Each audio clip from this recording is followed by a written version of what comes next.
for me, I didn't play until my senior year. Like I rode the bench super hard, and I'm not saying I loved it, but I made the best bench atmosphere in the freaking country. I was like, if I'm not on the court, like I am going to be the biggest hype woman. I'm going to have the best celebrations. We will be the best bench in the country.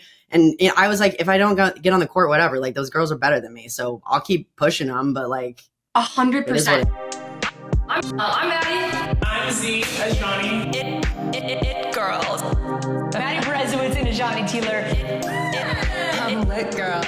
Podcast with a couple it girls. Yes, ma'am. I'm lit girl.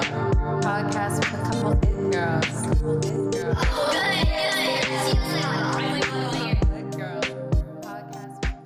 What's up, sports fans? It's former NFL wide receiver Stevie Johnson. The wait is finally over. FanDuel, America's #1 sports book, is now live in Kentucky.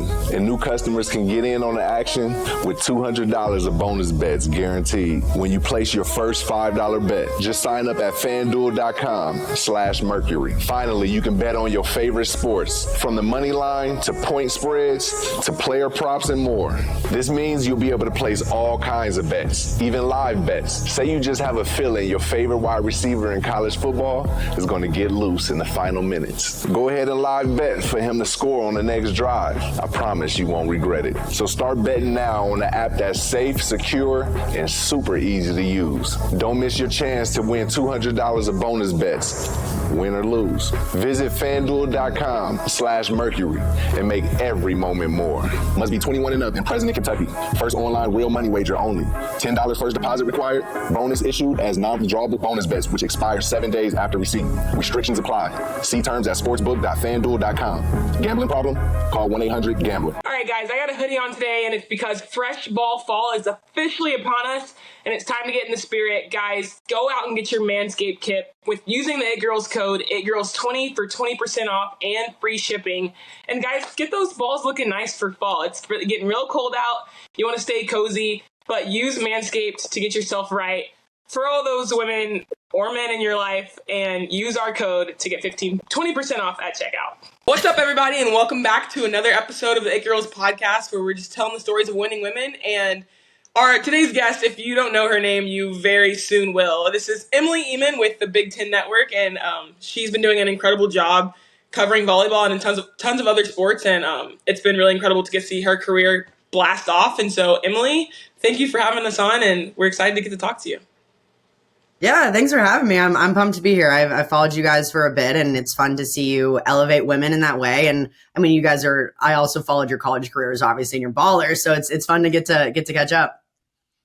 No, absolutely. And for our guests that don't know, we kind of had a cool connection because Emily knows the guy who kind of helped It Girls come to be. His name's Adam. But so Adam texted us and was like, you guys should have Emily Ehman on the podcast. And Z and I were like, how the heck did we not think of that? Like, we have seen her everywhere. So without further ado, Emily, since we know who you are, but obviously not all of our guests do, or all of our audience does, give us like your 1 minute elevator pitch. Just tell us the basics and the stuff we got to know. Yeah, so I'm Emily Ehman, as you said, and I'm a sports broadcaster. I do a variety of things. So my main job is calling volleyball games, where I'm a color analyst for Big Ten Network, ESPN, and Volleyball World as well. And I also am a digital host for Big Ten Network, which is probably where you guys see my face, unfortunately, and hear my voice all the time. So I'm the main digital host for Big Ten Network, covering every sport for the most part, but I also focus on volleyball. So I do a few weekly pieces, recapping whatever went on in the last week and all of that. And then I also do some sideline reporting and hosting and other varieties as well. I played volleyball at Northwestern, which is how I kind of got into the space, and studied journalism and wanted to be a journalist, sports broadcaster since I was like 10 years old. So kind of just living my childhood dream right now. That is so cool. That was like one of my first questions. I was going to ask, was this like a childhood dream, or was this a career pivot, kind of like, I don't know what to do after college? So that's freaking awesome. Yeah. That's really cool. I was reading a story go ahead. No, I was going to say, it's funny. So many people in this industry get in different ways. You know, some people come in at like age 40 because they either finish a career and want to get into sports. I have literally known what I wanted to do since I knew this was a job at age 9. My uncle was actually a college basketball broadcaster for ESPN. And I grew up in Bloomington, Indiana. So like Indiana University, that was, I grew up around it. I had family ties to a lot of different sports. And I would watch my uncle come into town and do games, and I would follow him around. I'd shout at the sideline reporters, and I was like 9 or 10 years old. Like I didn't even know this was a job, but I remember following someone around, and I think it clicked that I could stay in sports as a job, but I didn't have to be a coach or a player. Like I knew professional volleyball wasn't even a thing then. I also was not good enough to ever even consider that, but I also knew I didn't want to be a coach. So it was a fun way to be able to stay in sports, but also not have to have the pressure of like playing or coaching, because I knew that was not what I wanted to do. Yeah, I was going to say, I was reading the story about you and talking about you running around Assembly Hall and your uncle, and just talk a little bit about your uncle's influence on that. And I guess you kind of just hit it, but your uncle's kind of a big deal. Yeah. So my uncle, he played basketball in Indiana. He also coached under Bob Knight, and since growing up, my family's from Bloomington. I grew up in Bloomington, and like Indiana University sports is like everything. We'd go to game days, even when he wasn't coaching. He ended up coming back to Indiana to coach. I don't even remember. It was like, I want to say 2007, 2008. The remainder of the season when Calvin Sampson got fired and whatever, they brought him in. So he was only there for about a half a season, but I had cousins my age too. So it was me and my brother, who were 3 years older than me. And then I had cousins who were also 3 years apart, a girl my age and a boy his age. So we would go after school, after sports practice, whatever, and we'd go play hide and seek in Assembly Hall like 2-3 times a week. And we'd like, duck behind like the popcorn machines or like go in the locker room. And I always think back, and it's so crazy that, that program is so big and well known for basketball, and, they're kind of, they're not getting back to where they were, but they're getting better, whatever. But it's funny to think back and like these moments growing up where I didn't realize back then how cool it was to be doing these things. And now sometimes when I tell these stories, I'm like, wait, yeah, that's like really freaking cool. Like I was a cool kid. But no, he had such a big influence on me. And when he transitioned to broadcasting, it again just really opened my eyes to see that you can stay in sports and not have to be a coach or not have to be a player. And I was always getting in trouble for talking growing up in class. Like all my report cards were like, she talks too much. And like looking back, I'm like, all right, guys, I made a career out of it. Like, come on. That is so awesome. Oh my gosh. I feel that at a different level. It's so cool though when you said the playing hide and go seek around Assembly Hall. Not even remotely as cool, but my dad was the varsity basketball coach at my high school. And when you're a kid, you just think like that's the biggest deal ever is like the high schoolers, right? And then in your case, you were looking at like college athletes, but we did the same thing. We would play hide and go seek. They had like a back room, with all like the equipment of each sport, like in the closets. And me and my siblings would go up there and we'd play hide and seek for hours. Like my dad would be like, all right, time to go. And he like can't find the kids. Yeah. Then we'd like hide and they'd be like, all right, we're leaving. It's like, all right, find us. Yeah. Good luck. So I guess obviously, so it was you and your brother and your 2 cousins. Yeah. That's awesome that you guys all lived in Bloomington. Was that a big part of your childhood, is growing up with your extended family too? Yeah. So he was actually only there for about a year, because after that season, they ended up hiring, he was kind of like an interim coach, but they ended up hiring a full-time coach, Tom Green, who went on to have a lot of years there. But my extended family was also in Indianapolis, which is like an hour drive. So there are 7 of us cousins, and they're all like my siblings. Like we grew up seeing each other all the time. Like I always say, I have one brother, but I always feel like I have 6 siblings because we were all so close, and we're all within like 4 or 5 years of each other. So yeah, it was so nice. I grew up, my family was so close growing up, and we had so much fun and just so much nonsense as kids. That is awesome. That's so cool. Speaking of your family, I read that your family is like super into rock climbing. Is that true? Like what? How does that even start? Is that like a thing that you just go to a rec center and you're like, oh, this is fun, and then now you guys are climbing El Cap or something? Yeah, so I'm very glad you brought this up. So yeah, my brother is a rock star.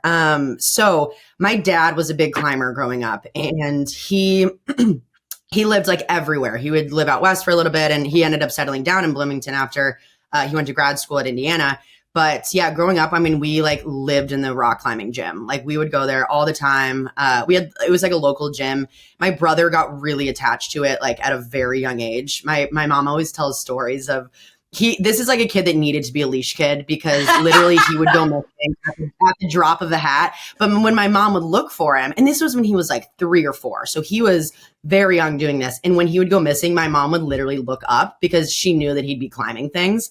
And that's like terrifying as a mother, you know, like you lose your kid and you're automatically looking up because you assume he's just on the top of a like building or whatever.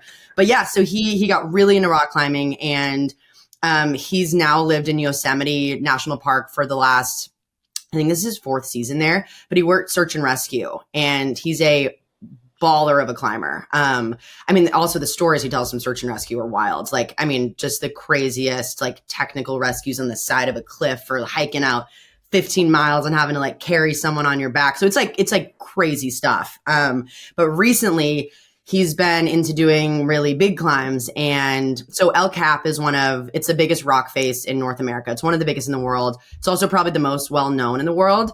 And I remember starting off when I was in high school. So he was, I don't know, maybe 20 years old. I remember him going to climb it for the first time. And his goal was to do it, just to do it, like get it done, whatever. I think he did it in like 36 hours. And that's pretty crazy that he did it in that amount of time. And then it started getting lower and lower. So he eventually had the goal of, okay, I want to do it in 24 hours. Cause that's kind of like a big climber thing. Like if you can climb the nose of El Cap in 24 hours, like you're a big deal. And it just got more and more. And he just climbed it in 4 hours and 50 minutes, which shattered the record of 5 hours and 50 minutes. If you guys have seen the movie, if you've seen the movie Free Solo.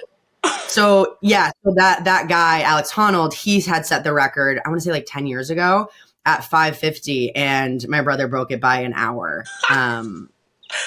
No yeah. way. Like it is a 3,000 foot rock face. It is, if anyone's been to Yosemite, you know what I'm talking about. It's like genuinely the craziest thing. And he's just a baller. I mean, he's 6'4" and like as built and chiseled as it comes. Like he just shimmies up there. I don't know. And anytime I go out there to visit him, I'm like, great, I will climb up maybe 20 feet. And then I'm like, you know what? I'm good. Check. We're done. My mind is blown right now. Same. Crazy. That puts like any of our dreams like to shambles. Like that's unbelievable. It's so funny because even growing up, is your brother Alex Honnold? Then when I was gonna ask you, like, is Free Solo about your brother? like that. Well, that's also the crazy part because now, you know, to do stuff really fast, you're kind of taking a little bit of risk. And I think parts of it he's not roped in. So that's been a conversation we've had with him of like, we got it. We got to figure something out here. But no, he's a rock star. I'm literally so proud of him. And I mean, he's going to still continue to do his thing out there, and we'll see what else he does. We get calls every month and he's like, hey, I just did this big thing. And we're like, how are you possibly doing this? Okay. That was my next question though, is I know in Free Solo, it's literally him and the rock. What's your brother's name? Yeah. My brother's name is Nick. Nick. Okay. Is that what Nick's doing too? Like, is he doing it without a rope? No. So he used a rope on this most of the time. He did tell us there are parts of it where he doesn't. But for most of the time, yes, he's using a rope. That's a world he hasn't really ventured into that we know of, free soloing, and we're praying to God that he doesn't venture into that realm. But yeah, no, he's using a rope for the most part and being as safe as he tells us he is. Yeah. I mean, I feel like there's no way he's definitely still getting the adrenaline rush, even though he's roped in. Oh my God. Yeah, well, I remember in Free Solo, they did that test on Alex Honnold, and it was like, he literally didn't have the gene or whatever for like fear. Yeah, like they don't feel things. Yeah. Can't relate. I fear a lot. That's not me. I live in an apartment in Chicago with like 4 different locks, and I still every night I'm like, I'm going to get killed. I'm going to get killed in my sleep. Felt. Oh my gosh. Well, on that note, like well, your story's cool, but that's pretty dope. I'm glad we brought that up. He's way cooler than I am, yeah. But it's also crazy that you guys grew up in Indiana. Like, he's a crazy rock climber from Indiana. I know. Yeah, I mean, they would go down. There's it's called Red River Gorge. I think it's in Tennessee. Or it maybe goes into Kentucky too. Yeah. In Kentucky. So it's like, I don't know, 4-hour drive from us. So they would spend weekends there a lot, like him and my dad or him and some friends. But like, yeah, other than that, he's just climbing in a climbing gym. So I don't know how he became so good, but he's a rock star. That's awesome. So, okay, we'll turn it back on you. Enough about Nick, but I'm glad he got his little spotlight there. So Emily, let's like rewind, take it back. So you grew up in Indiana. First of all, like tell us about like how you grew up and how volleyball came to be your passion, and then with that, ultimately, like why did you pick Northwestern to play at as well? Yeah. So I actually started volleyball because my cousin that was living there at the time was really into it, and she was a year older than me. So I thought volleyball was like the coolest thing ever because my cousin played, and I think I joined a club in like 5th grade, and you're like 9 years old playing on a 12s team, and like you think you're really cool because you can get the ball over the net. And I remember kind of it hitting in like middle school that where I feel like kind of most people do, we're like, oh, I'm actually like pretty good at this. I think, I might want to go play for like a bigger club or all of that. But I remember just falling in love right away. And mostly because when you're young and you're like decent at something, you just obviously gravitate toward it and it's fun. And all your friends are playing. So you're like, well, this is great. It's like a social event and I'm not bad at this sport. So it's awesome. But I fell in love with it right away. And then in high school, I ended up switching clubs. I played for a local club in Bloomington that like wasn't very good and well known. And I kind of realized when I wanted to play in college around, I think like sophomore year, I was like, okay, I need to go play for a better club because I'm not going to get recruited at this tiny club in Bloomington. So I ended up playing for a club in Indianapolis, Circle City. And I would drive up it was like an hour and a half both ways, like 4 times a week. It was just such a grind. And I also was a big track athlete. So I'd go straight from school to track practice to volleyball practice and get back at like 11 p.m. And I think then I realized I really got to focus on this volleyball thing, and I continue to do track, but I would kind of miss some stuff. But eventually I always wanted to go to a good journalism program. I've known I wanted to be a broadcaster since I was about 9 or 10. So I knew I wanted to go to a good journalism school, which left me at Northwestern. I looked at Syracuse, Cornell, and Mizzou was really good at that time, so I didn't think I could play there, so I didn't even consider it. What's up, sports fans? It's former NFL wide receiver Stevie Johnson. The wait is finally over. FanDuel, America's #1 sports book, is now live in Kentucky, and new customers can get in on the action with $200 of bonus bets guaranteed when you place your first $5 bet. Just sign up at FanDuel.com/Mercury. Finally, you can bet on your favorite sports, from the money line to point spreads to player props and more. You'll be able to place all kinds of bets, and the bigger the underdog, the bigger your potential winnings. Say you were to bet on your team to take down the #1 team in the country. You can even bet on the game to be decided in 3 overtimes if you wanted to. Seems like it'll be worth it in my book. So start betting now on the app that's safe, secure, and super easy to use. Don't miss your chance to win $200 of bonus bets, win or lose. Visit FanDuel.com/Mercury and make every moment more. Must be 21 and up and present in Kentucky. First online real money wager only. $10 first deposit required. Bonus issued as non-withdrawable bonus bets, which expire 7 days after receipt. Restrictions apply. See terms at sportsbook.fanduel.com. Gambling problem?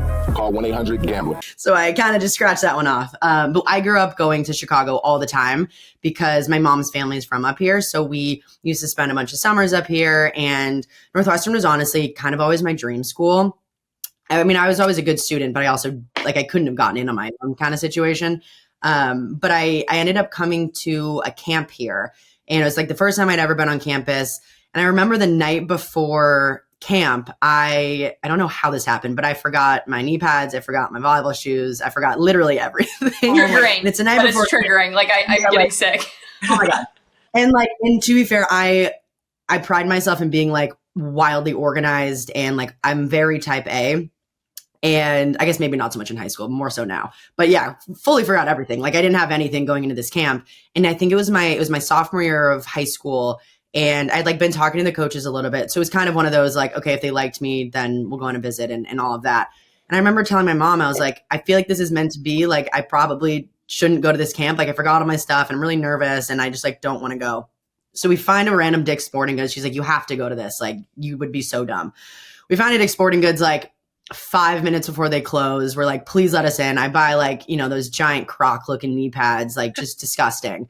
And I go to this camp and it went well and whatever. I ended up going on an official. And I remember we had a different coaching staff at the time, but I remember telling them that story and they were like, well, thank God you like bought some knee pads and shoes. Cause like we want you to come play for us. And I like immediately, I remember getting the phone call and like, I just started crying and I was like, I absolutely would love to play for you guys. Like absolute dream school. I was a walk-on as well. I wasn't on scholarship, but I was like, I don't care. Like we'll make it work. Northwestern's a very expensive school, but I was very blessed that my parents were able to kind of pull some money together and figure it out. But it was always my dream school. And we ended up having a coaching change my freshman year, which was, I liked the old staff. Obviously that's why I committed there.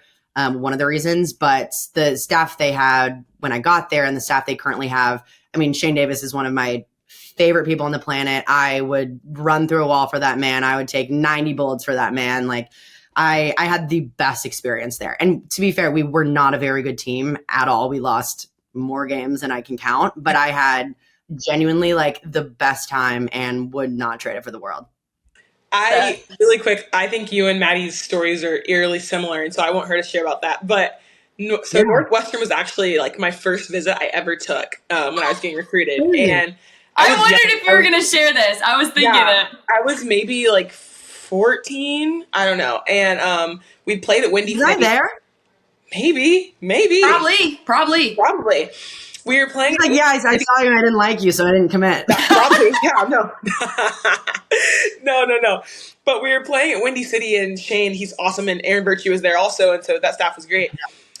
He's like, yeah, come visit while you're in town. So we go, and it's like middle of February. I'm from Dallas, Texas. Like, I've seen snow one time in my life. Like, Christmas in Dallas are like 75 degrees. Like, that's what I'm into. And we go, and I'm in Shane's office, and he's just asking me, like, hey, so, like, what are, like, the things you're looking for at a school? And I was, like, saying all, like, the, like, cliche things. I'm 14. And then I'm like, I also, like, really care about weather. And then Erin walks in, and she's like, guys, come look at it. It's blizzarding outside. And I was like, yeah, no, like, I'm it's good. Done. It's done. Like, I really appreciate the time. I'm not coming to school. But, yeah, Shane is awesome. It is. Oh my God, it gets brutal there. Honestly, it's so crazy because everyone talks like summertime shy. Like I can't overhype it enough. It's the greatest thing on the planet. But when you get into February, March, even April when it's blizzarding, like it gets tough. Like, yeah, if for someone that didn't want cold weather, you made a good choice. Like Emily, I was in training in Chicago in July for 2 weeks. And we stayed like in the loop and I was like, why are there so many spinny doors, the doors you gotta like walk around. And every building had the spinny door. And I finally was at a coffee shop and I was like, why do you guys have a spinny door? And they were like, because of the wind, you can't in the winter, you can't open doors because the wind is like a tunnel. And so they all have like, or the door will just fly open because it's so windy. Like they literally won't. Yeah, no, I'm from the north and it is pretty brutal, but summers in the north are ideal, but way better than Texas summers. You can agree with that, Z. I'm someone like I need seasons. I don't love the cold, but like I need snow sometimes. I need a good fall. I need some change. I can't just have like constant sunny. I would go crazy. No, I will gladly sit in my 110 degree summers. That is repulsive. Are you a sweater? Am I a sweater?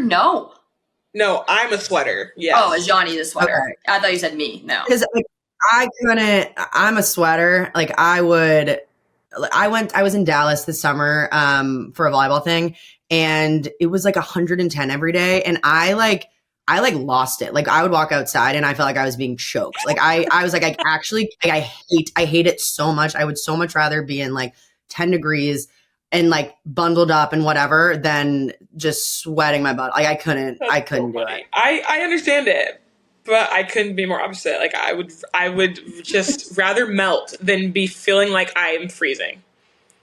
And that's super fair. It is. The people in California have it so made though. Like I follow this influencer and she was going through like a try-on haul of stuff and she was like going through some Vori clothes that she got from Vori and I like had to turn it off. She had a sweatshirt on, and then she had like a light jacket. Like I'm telling you, the jacket was like this thick. And she's like, I wonder if it'll ever get cold enough to wear this outside. I'm like, oh my God. Get out of here with that. If only you knew. If only you knew. That makes me sick. Good times. No, Emily, back to your story though. I like couldn't help but smile the whole time.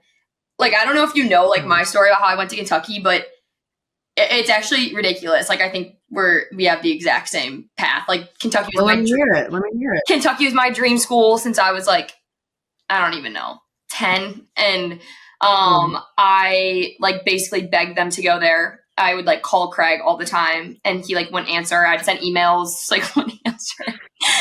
You're just such a pest. You're like, I will be going to this place, so you might as well take me now. I was like, you guys might as well just start answering your phone. And then eventually they saw me at camp. I went to camp. I was like, screw this. And then they must have kind of liked me because then they started answering the calls. And I was also a walk-on.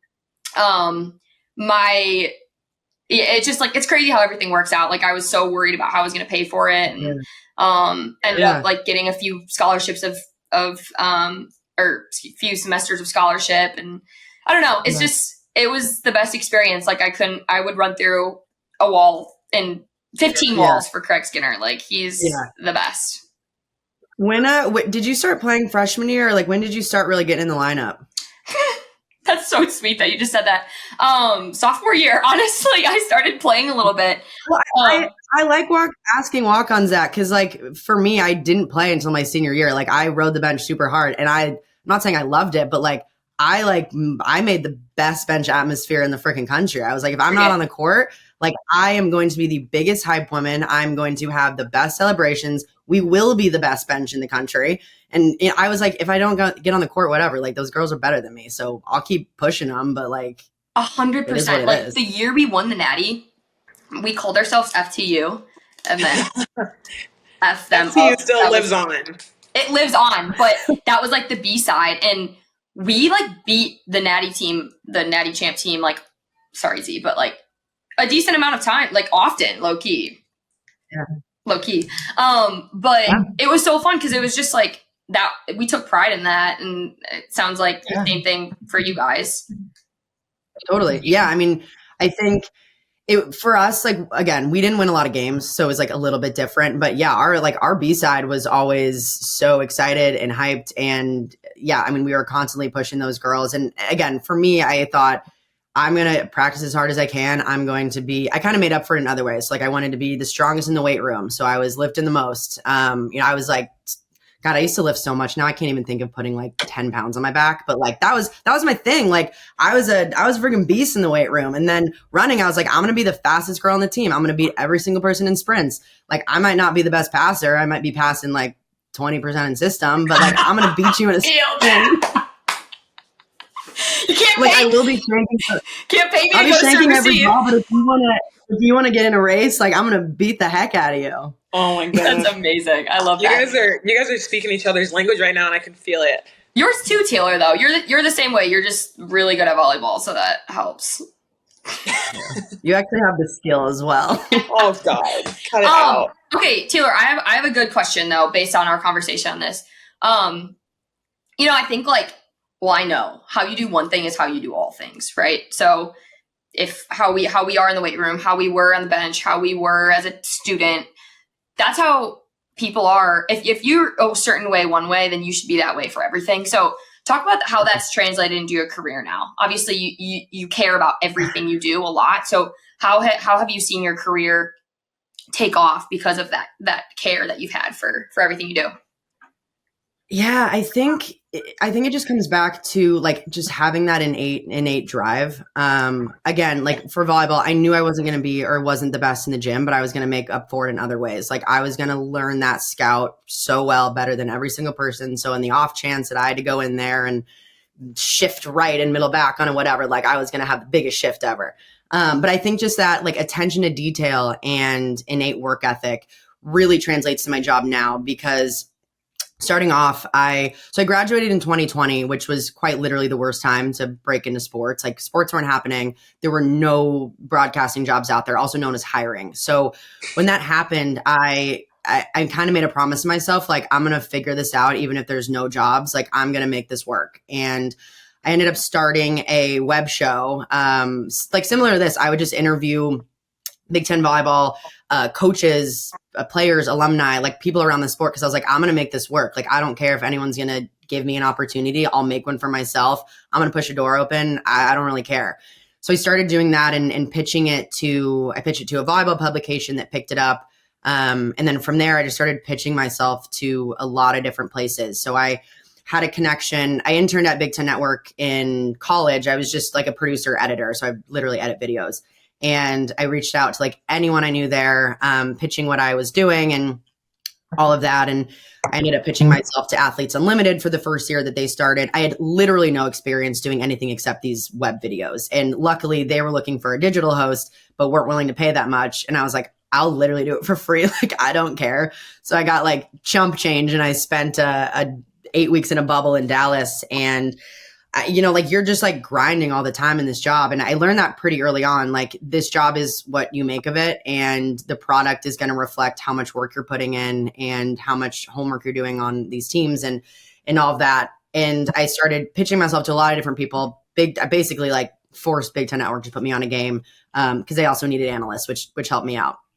My first game was terrible. I don't know why they thought I could do what I was doing. Like, I remember listening back, I think it was last year I did. And I was like, how did you guys give me a mic? Like, this is disgusting. I'm so appalled, but whatever. They saw potential, I guess. But I think going back to the question, I think it's just creating my own opportunities was big, and just knowing and belief in myself that I could do it and having that drive and hard work to do it. And now where I'm at, like, I feel like I don't have that off switch, even if I've had a team 5-6 times in a season, like, I'm prepping the same as if I didn't have them. And like, I pride myself on how much I prep for games. Like, I get a lot of calls from college students who want to be like a play-by-play or an analyst. And the first thing I tell them, I'm like, the game is the really easy part. Like, you just get to talk about what you've learned over the last few weeks and watch this game unfold. But what goes into it is the important part. Like, how much are you prepping? Like, how much are you scouting these teams? Like, your calls with coaches and all these things. And I feel like that's one of the reasons why my career is where it's at, because I put in so much work behind the scenes. And like, honestly, like I feel like I'm just in grind mode. Like, I'm doing 34 games this season, and I have like back-to-back games in different states and all this stuff. And like, I want to do as much as possible because I don't feel like I have that off switch. What's up, sports fans? It's former NFL wide receiver Stevie Johnson. The wait is finally over. FanDuel, America's #1 sports book, is now live in Kentucky. And new customers can get in on the action with $200 of bonus bets guaranteed when you place your first $5 bet. Just sign up at FanDuel.com/Mercury. Finally, you can bet on your favorite sports, from the money line to point spreads to player props and more. You'll even be able to bet on your team's total number of wins for the year. With it being the last year of divisions in the SEC, this is the year the Cats win the East. Ride with me and place a bet, predicting the Cats to win the East. So start betting now on the app that's safe, secure, and super easy to use. Don't miss your chance to win $200 of bonus bets, win or lose. Visit FanDuel.com/Mercury and make every moment more. Must be 21 and up and present in Kentucky. First online real money wager only. $10 first deposit required. Bonus issued as non-withdrawable bonus bets, which expire 7 days after receipt. Restrictions apply. See terms at sportsbook.fanduel.com. Gambling problem? Call 1-800-GAMBLER. And to be fair, like, you get tired and you get worn out, but at the end of the day, when I'm doing something that I love so much and have such a passion for it, like, I'm just so all in. That's so cool. That's awesome. And I think what your job is incredible, and honestly, it's like something that I've dreamt about doing for a really long time. And so I think it's really awesome to hear you talk about it that way and that passionately. Yeah. And I think the preparation you talk about is so incredible, because I think it's crazy how often you listen to games and you listen to these broadcasts and these people just get so many things wrong, like names wrong. And it's like, you've had so long to prepare for this, and that's your job. Yeah. You're getting it wrong. And I think that's such a crucial part of it. So I think that's really awesome and inspiring. It's like, well, thank you. I think part of it too is like, you're covering these athletes. Like I'm not the story here. I'm telling your story. So if I'm telling a story and I don't know how to pronounce your name, like that's very embarrassing and disrespectful. Like just ask someone how to pronounce their name. I don't know. Yeah. Little things. Again, I think it's part of that, just like attention to detail that sometimes like goes unnoticed by people. And in this job, like you just can't do that if you want to be good at it and move up. Like you have to pay attention to detail. You got to grind for the first few years. Like you got to know your stuff. Cause yeah, I can't explain how many times I've listened to volleyball broadcasts and just been like, what are you talking about? And I know I'm sure people listen to me sometimes and they're like, what is she talking about? But like, if people are saying that, I hope it's not because I don't know someone's name or, things like that. Like the stuff that I'm getting wrong, maybe I'm messing up what happened in a play. Fine. I do that all the time. But like, I'm not going to mess up your name. I'm not going to mess up coaches and any of those details. I try to be very disciplined and like very honed in on. Awesome. That's awesome. I always text Z like when I'm watching their matches now and I'm like, oh, this one said your name wrong. Like, because I know she'll be like, what the heck? Like I've been playing for 7 years now. No offense, Z, 5 years, but round it up. Yeah, especially and to be fair, like Azhani, you're a like big time player. Like if someone's messing up, you're like that's crazy to me. Yeah, I appreciate that.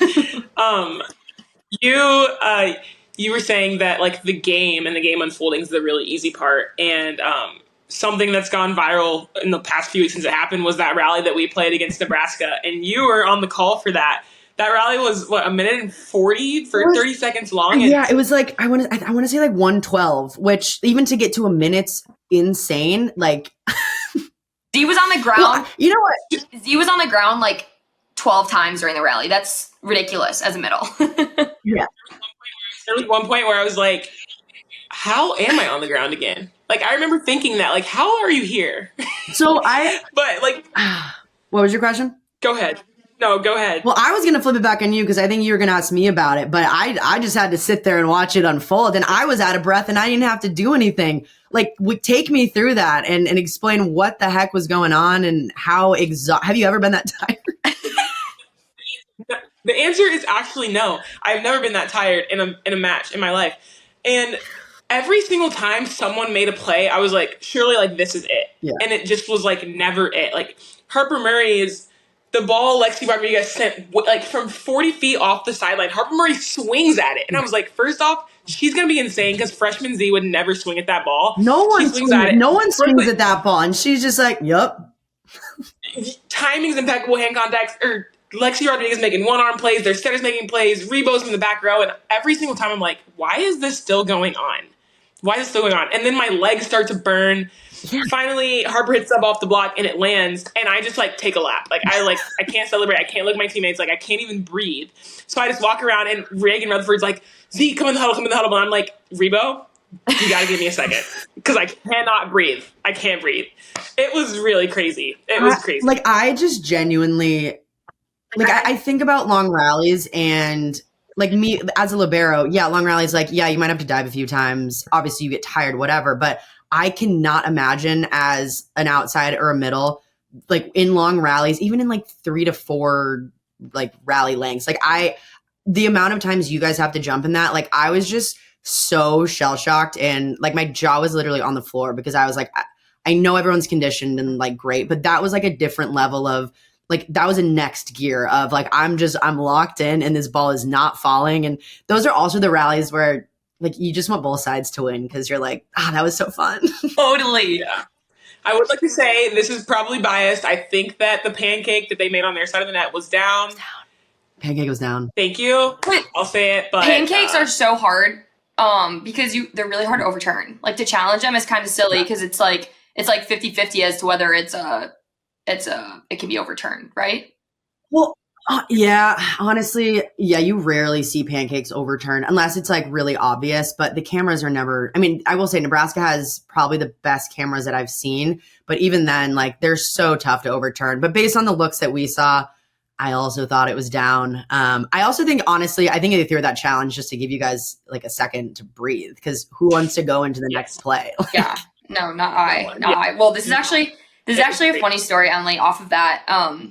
Z, neither of us were on the team, but it was the year before we came in, so like 2019, Kentucky lost to Nebraska in the tournament. I don't know if it was like round 2 or something, but Elite Eight. Oh, dang. Wow. Okay. I didn't know it was Elite Eight. So they're in the Elite Eight. They played Nebraska.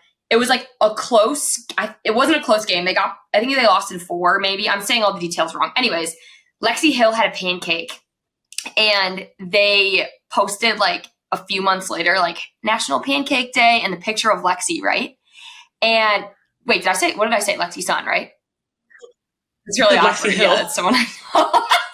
No, Lexi's son had a pancake, and she like quote tweeted it a few months later and was like, if only they knew it wasn't a pancake or something like that. But yeah. And I think they lost the set 20, like it was like 0.25, like to get 26. You know what I mean?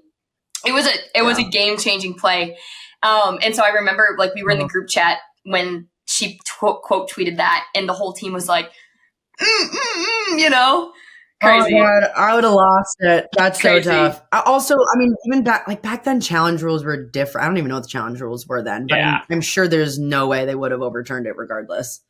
And you didn't get those back then. Now, like, there was like 17 challenges in our match last night, and I was like, how do coaches still have challenges? But I didn't realize like we're getting them back if we win, which makes a lot of sense. But that's like bad reffing yeah. then. That there should never be that many challenges because there's that many plays that are called wrong then from a ref. Well, also, I also think if a call stands, you should be able to get that challenge back because they just don't have enough to like overturn or whatever. And I whatever. I have a lot of problems with a lot of things, but that's one where I'm like, if it stands, like it's not your fault that they couldn't see well enough. Like you should get that back. Yeah, I'm with that. I agree. I can ask a question, Tealer, unless you wanted to. Okay, I'll go. I have a question, but go for it. Well, Emily, one of your in one of these articles I saw that you were written about, it was you talking about how obviously you love sports, but one of your big missions is destigmatizing mental health in the athletic space. Where did that root from, and when did that start, and how does that look for you in this job? Yeah, I appreciate you bringing this up because a lot of people, still don't want to talk about it. Again, it's wildly stigmatized, and I think for me, when I started to really think about it was probably college. I don't think a lot of high schools or high school athletes, high school coaches, really anyone in that space, at least at the time, really talked about mental health in that way. And I remember when I got to college and I was lucky enough to not really struggle too much myself, but there's a lot of people around me that were, because I think college is so difficult. You're coming in freshman year, especially as an athlete, there's so many different areas. So it's hard enough just coming to college anyway. You're probably away from your parents for the first time. School's really hard. It's just an adjustment anyway, like making friends, all the stuff. Then you add athletics onto it. And anyone coming into college was probably the best in their high school team, the best in their club team, whatever. And you're thrown into a group of people and you're at the bottom of the barrel again. And it's a really difficult transition. You're also just tired all the time and don't get to see the only people you see is your team. And if you like them, great, but you still get exhausted by them and, all the things. So I think, freshman year and really as college went on, you could see, things happening to people that I didn't see in high school. And, you would see people, going through depression and getting diagnosed with anxiety and all these things. And it really opened my eyes to, okay, there's so many people dealing with this stuff. And it's not just something that happens to a select few people. Like it's kind of the majority of athletes, at least some point in their career. It seemed to me that we're going through it. And the fact that I think there was at least at Northwestern, there was a stat like only 10% of people seek help about it, which was crazy to me. I went to a therapist in college and I wasn't struggling too much, but I still would go through bouts where I wasn't feeling good about certain things or whether it was play related or not, that I just wanted someone to either bounce ideas off of or just help me talk through some stuff that was an outside source. And it was just crazy to me that a lot of people either didn't know those resources were available or chose to not use them even when they were struggling. And it's just something that could help them in the same way that we go to physical therapy to, deal with a knee injury or fix your shoulder, or after every practice, you're in there using recovery boots or cold tubbing. Why aren't we doing that for our head, which is objectively way more important than our body in some ways. So I think for me, I ended up joining it was like a facet of our athletic department. It was called Purple. It was like peer mentors. I don't know what it all stood for, but basically it was like a mentorship type thing. And one of our missions was destigmatizing mental health. And I kind of took charge of that. And we had, at the time, it was called the Green Bandana Project, to spread awareness of mental health and just the resources that were available. And we like wrote and produced some videos about it within our athletic department, and it kind of became a big thing. It was really cool to be in charge of that, because I remember after we had this campaign year after year, the numbers of student athletes like seeking help and going to see a therapist or mental health professional like skyrocketed. And it was so cool to see that, you know, even if people weren't struggling, just like to fine tune their game or to fine tune their mind just in the same way that we do with our bodies every single day. That was something that was really cool in college. And now I think we're at a place where people are talking about it a lot more. And now we're seeing athletes talk about it a lot more. You know, we have the Naomi Osakas, we have Simone Biles, you know, all these athletes that are really talking about it and bringing it to light, that they're also going through the same thing. And they are at the pinnacle, like the best athletes in the entire world, you know, best athletes of our generation are going through the exact same things.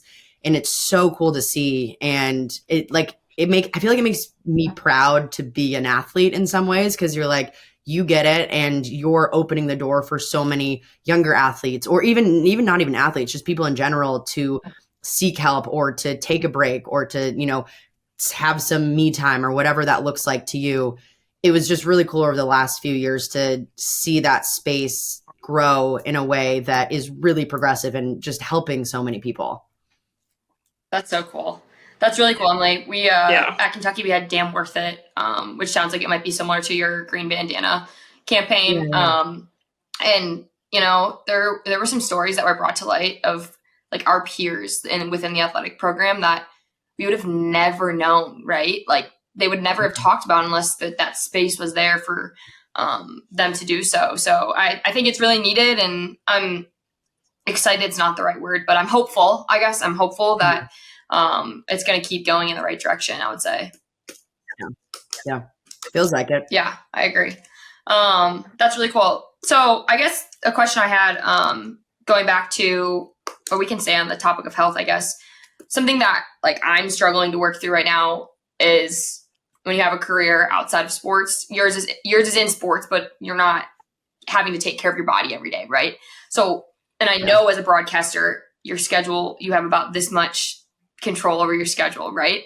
When you have to be somewhere, like you have to be somewhere. When you have to eat, you have to eat. So how are you now figuring out how to both like juggle your health and also your career? You know, like right now I'm like I feel like I'm not getting enough sleep, or I'm not eating right. And it's because like I don't have that much control over my schedule. I'm just wondering if you feel the same or not.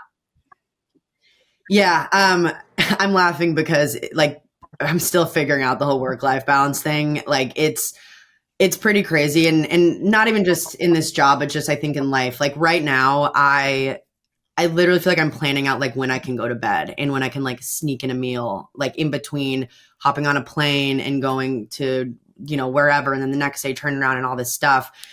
Work-life balance is so difficult in this job. It's also interesting because this job is very cyclical in a sense of like in the fall, I'm wildly busy from August to basically New Year's. And then January, February, I don't have a lot to do. Like I'm traveling all the time and I get to sleep and like finally work out and all these things. So I go through phases where I'm so busy for months at a time, and then it all just kind of stops. And for me, like I have a big difficulty mentally with change. And so when I'm entering those periods of whether it's right before the season starts and I know I'm going to be really busy, like I just kind of have a mental freak out of like, oh my God, I'm going to be so busy for 3 months and I'm not like mentally there to handle it. And then once I get in it, like I'm fine. But then when the season ends, I have a really hard time slowing down. And I think part of that is from being an athlete. Like when the world stops in a sense, and I'm not busy every day, and I don't have to be on my laptop for 10 hours a day and hop on a plane and all these things, like I have difficulty just sitting there and like being bored. Like I always have to be doing something. And I'm trying to figure out that work-life balance, not only in season when I actually just don't have time to do things, but when my season ends and figuring out how to be comfortable with not being busy 24/7. So I'm figuring it out. I will say, I think this season I feel a lot better like mentally than I have in the past, mostly because I think I've now just gotten into a rhythm of like how to prep and travel and like call a game. Whereas the last 2 years I was still figuring it out. And I have way more games than I did last season, but I feel better about it and a little bit more, I guess, less stressed because I now have a rhythm and I kind of know what I'm doing and I'm just in the groove of like, okay, travel, game, travel, home, game, like all, all of that. But I am still figuring out the work-life balance of like actually taking time for myself. And for me this season, that's looked like when I land at a place, like the first thing I do is work out because it's really hard to get in workouts nowadays. And this sounds really dumb, but when I work out, I have to wash my hair and I don't want to wash my hair every day. So being a I'm girl working out. sucks. Being a girl sucks. I'll hang my hat on that. Like, it's horrible. It's like when I work out, I have to wash my hair and I don't have time for that. Like it takes a freaking half hour to blow dry. So I don't have time to do all that. So I only work out when on hair wash days, which is like 2 days a week now because there's just dry shampoo the whole time. So I'm trying to figure out how to like get in workouts, which make me feel so much better. But then also like sneak in, naps and all this stuff. So to answer your question, I'm figuring out the work-life balance.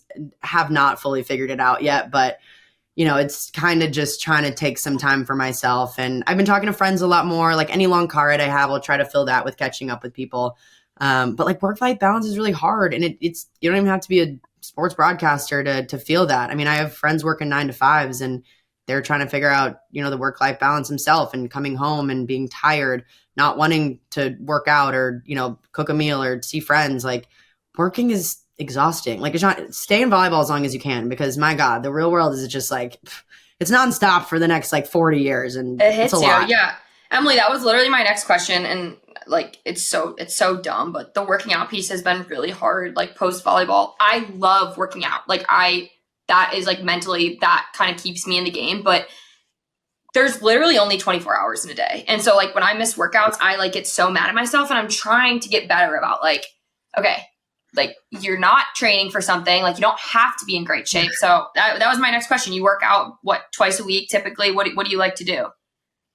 I aim for like 3 times a week, but that like never really happens. And I'm the same way. Like I will say, I think when volleyball ended, I was for probably like 6 months, I was still in the mindset of like, I'm working out every day. I got really into running. It was great. And then I went through a period, I guess COVID probably sparked this, but I just like literally didn't want to work out ever. And I was in a good headspace. It wasn't like nothing was wrong there, but I just like didn't want to work out. I was like, I have been working out since I was 3 years old every day. And like, I'm so done with this. And so I don't think I worked out for like, I don't know, probably like 3 months. I was like, I don't want to touch anything. Like I'll go on walks, but I was just like checked out, which I think is super fair. Like I just needed a break.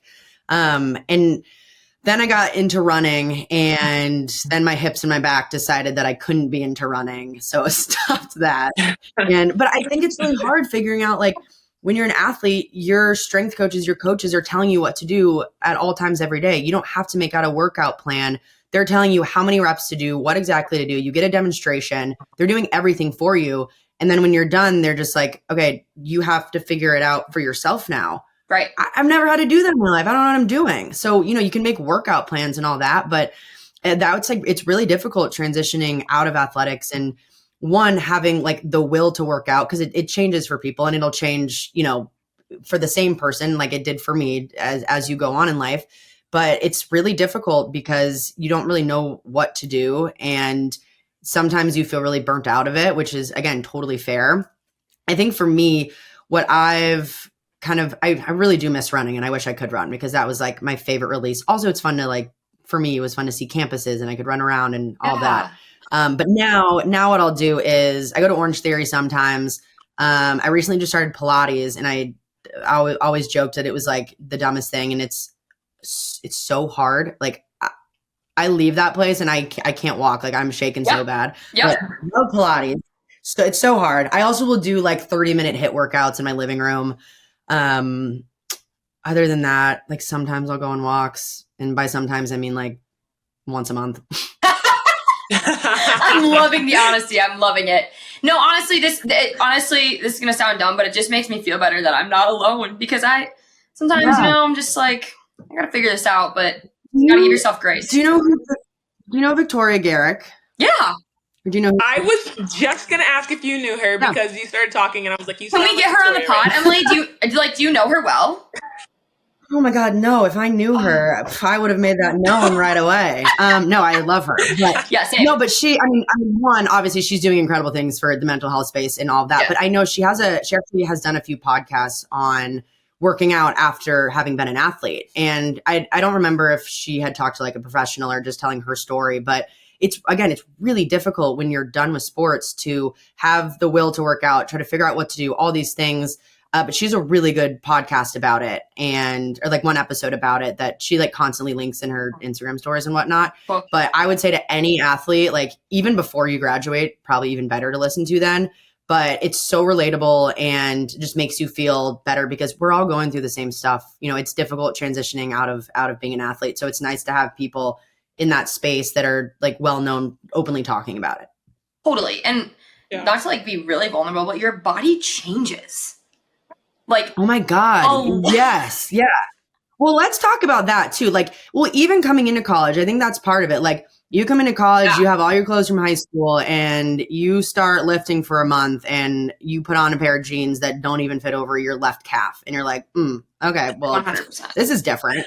Like I remember in college, again, I made it a point to be like the strongest in the weight room and all of that. And nothing fit me like a month in. And that does stuff to you mentally. Like they talk about freshman 15 and whatever, but like it's legit. And if you're a college athlete, like you have to put on muscle. Like it's part of it. And no one talks about the fact that that's really difficult to deal with mentally. And then you go into the spring season, it changes throughout the year too. Like during season, you're not lifting as much. So maybe, stuff fits a little better, but then you're in the spring and you're like pumping, 250 on your back and nothing fits you anymore, but no one talks about it. And then when you're done being an athlete, God, I remember from December until I want to say February, maybe even March. So like 2-3 months in, like I lost 20 pounds just from losing literally all my muscle. And it was the craziest thing for me. Like, and I wasn't like, yeah, I lost 15 pounds, like whatever. Cause I don't like talking about like weight like that. But like, I just remember being like,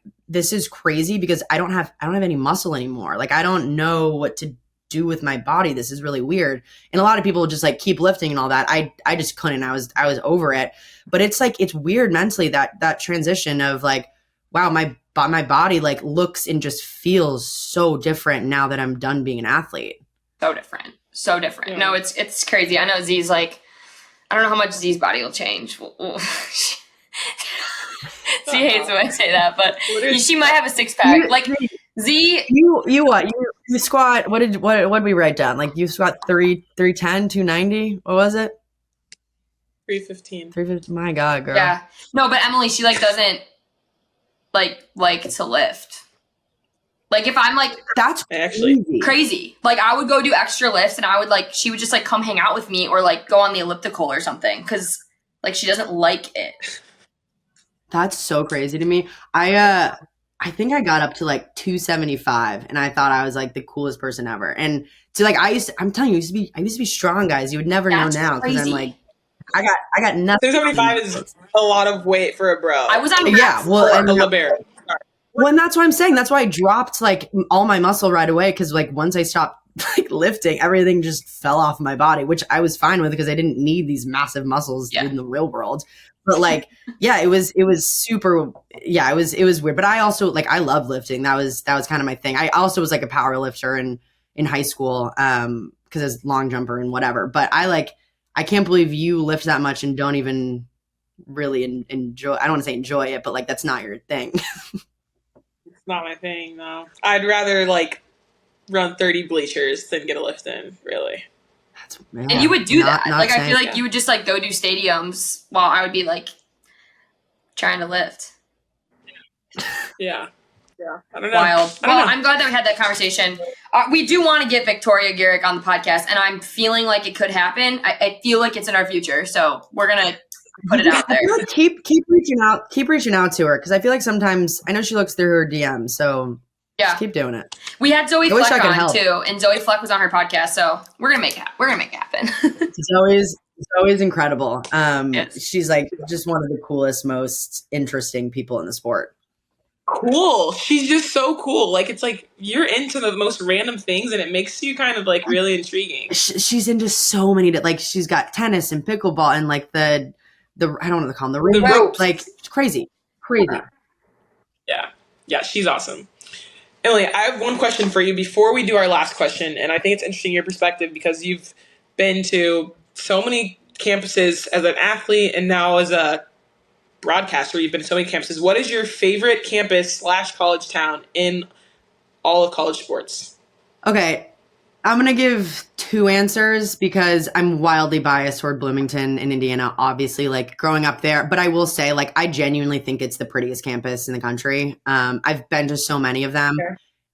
If anyone hasn't been to Indiana, and if you get to go to Bloomington, like walk around campus, the limestone, it's like everything's limestone because Bloomington's a like limestone powerhouse. That's not a thing, but whatever. We used to like mine limestone or whatever they call it. But it's actually it's stunning. So that's like my 1A, obviously, but again, wildly biased. I think secondly, when I had your guys' Georgia game, I actually walked around Georgia. I hadn't been there. Oh my God, Athens is so nice. Athens is amazing. That was my one walk of the month. I walked around Athens and I was just like, I was like moving. I was like, this is the coolest place ever. I was going for miles because it was stunning. And to be fair, it was like 75 and sunny. So it was also beautiful out. But like the rolling hills, and I normally I don't like brick a lot. Like I don't love brick buildings, and a lot of their campus was brick, but they also had the like classic Southern like white pillars, and it just was like nice and clean and beautiful and green. Like there's forests everywhere. So I would say that's probably my second favorite campus in terms of how pretty it is. Also, I'm biased toward Northwestern. Like, I mean, it's stunning. The lake's right there. You see Chicago. Like, it's just nice.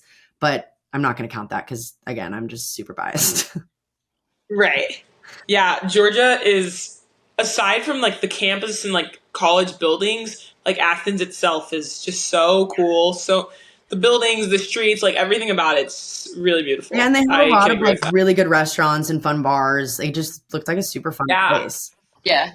Every time that was like unanimous among our team, like every team we played on, everyone would get so excited when Georgia away was on the calendar because we were like, we loved Athens. We loved going to Athens. Oh, it's so nice. Well, also, I was like not happy about the trip because Athens is the hardest place to. I'm sure you guys like charter, but you know, we do. God, we do. But my mom. So my parents, they like hop on flights for our games all the time. But my mom refuses to come to Athens because you have to fly to Atlanta, drive hour and a half. It's just so hard to get to. So she never comes. I flew into Atlanta and then I land, of course, at like 4 p.m. So there's traffic. It's like 2-hour drive out there. I'm like, what is this place? So I was like super mad. Then I got there and it was fine. But my God, it's hard to get to. Like put an airport there. What are we doing? Yeah, I think that's got to happen at some point. It's too big of a school for them to not have an airport. Yeah. Seems silly. Yeah. Okay. Well, this has been so sad. So fun. I don't even want to close it up. But we have our favorite question to ask you. And like I feel like you've already given us so many really cool things to take away. So I'm excited to hear what your answer is going to be. But for all of the winning women listening, what would be your best piece of advice? I have so many. My best piece of advice would probably be to never take no for an answer.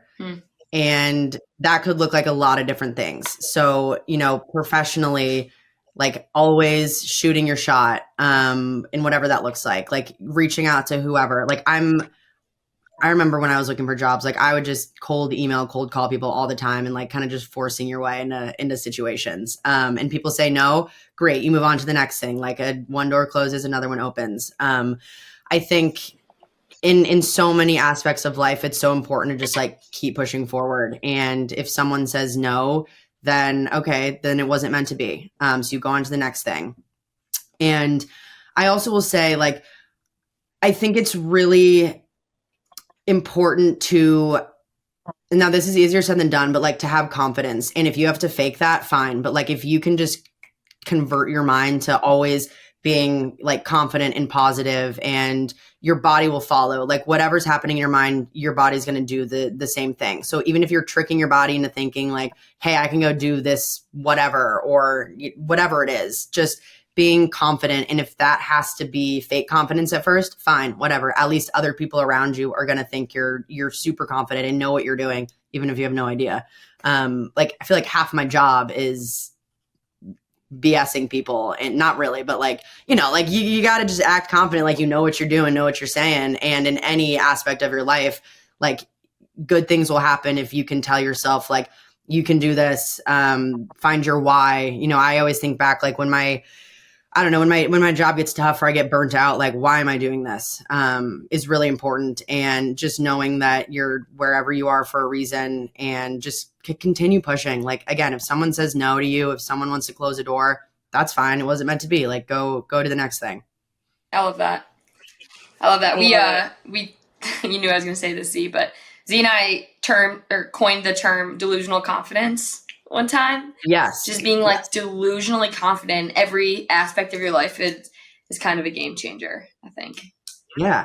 Well, and I think like when setting goals too, obviously important to be like realistic and all that, but why not have a delusionally high goal? Like, okay, worst case scenario, you like get close to there, or maybe you get baby steps to there. But I think when you find you're setting these like smaller goals, you like hit them. If you're, a driven person and can make them happen, like you hit them like quicker than you normally think. So like, why not have those far reaching goals? They might be delusional. People might call you crazy, but like in your mind, you just have to tell yourself like, I'm not crazy. I'm going to get there. It might not be next year. It might not be in the next 5 years, but 10 years down the line, like, hell yeah, I can get there. Yeah. Mic drop. I love it. Drop the mic. LSU. Oh my goodness. I must tell this story really quickly, and then I'll let you guys go. Last night we played at LSU, and there was like their student section right near our bench, and one of our managers, Miriam, was like, Z, when you get a chance, go look at the papers that are on the student section. There was like a bunch of flyers like on every single row of the student section. And so like middle of practice, like I don't serve, so I just went over there in the middle of serve, and I go pick up this paper, and it had my face on it, and I was like, what is this? And it said, I can read it. I'll read it, Z. Oh my gosh. I got it right here. I hung it up in my room, so don't even worry. It says, I didn't play LSU last year because I was hurt, and it says, Azhani Tealer was too afraid to play against us last year, but she's got confidence now from her new podcast. The podcast is called the It Girls Podcast, which is funny since no one follows it. She hopes to fall back onto podcasting when her volleyball career is over. Yell, drop the mic when she serves to remind her how irrelevant her podcast is. What? I cannot make it up. Isn't that crazy? God, students? I don't even serve. Students They didn't do their research, so I don't serve. Student sections are so mean nowadays. Oh my! I honestly like. I kind of love that. That's super fun for them. Like, kind of cool. Yeah. But like, you're ruthless. What the heck? I was honestly so excited. I was talking to Z this morning, and that's like Z. I don't know how many big their student section was, but 200, maybe. I don't know. Irrelevant. Their student section was more irrelevant than our podcast. I was going to say, as the students, like, how many students, like, that's not, 200 is not very much. No, but you know what's great is they all looked up our podcast after that. They're all like, oh, what's this? Yeah, so we benefited. Yeah. It's like, all publicity is good publicity. Period. Okay. Yep. Amen. That's a good story, Tealer.